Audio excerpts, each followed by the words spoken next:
Michelin, une meilleure façon d'avancer.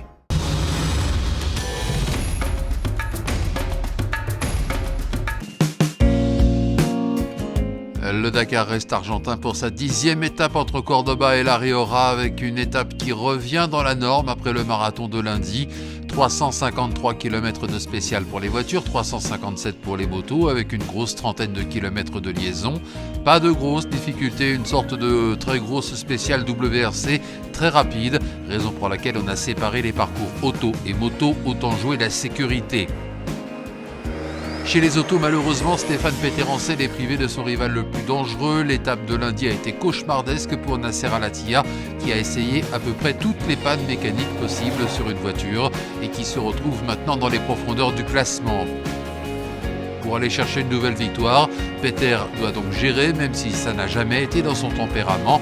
Il laisse donc filer Orlando Terranova en tête et reste sagement derrière Nani Roma. Aucun des deux n'est dangereux au général. À vrai dire, le seul homme dangereux au général pour Peter, c'est Peter lui-même s'il commet une bourde.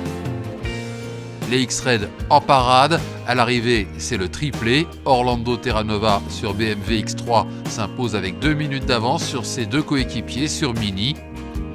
Aucun changement au général. Stéphane Peterhansel compte désormais plus de 50 minutes sur son premier poursuivant, Giniel de Villiers. Chez les motos, cette course au sprint s'est résumée à un duel entre Joan Barreda et Cyril Després, le Français ayant là une occasion en or de reprendre la tête du général, perdu après une pénalité d'un quart d'heure samedi. Et à la limite, la victoire d'étape lui importe peu. C'est le général que Després vise et c'est pour lui et lui seulement qu'il dépote. Barreda, au contraire, joue une 4e victoire d'étape, c'est toujours bien sur un CV. Il l'obtient avec 1 minute 15 d'avance sur Després.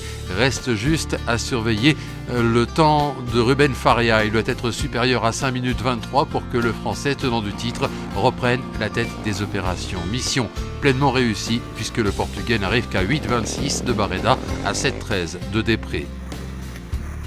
Le podium du jour est complété par Paulo Gonçalves qui s'est bien ressaisi et ne concède que 2,42 à l'arrivée. Pour cette étape très rapide, le rookie Kurt Caselli, qui avait créé la surprise en remportant la 7e étape jeudi, montre ses limites en concédant plus de 6 minutes dans un parcours de rouleur où la navigation n'était absolument pas primordiale.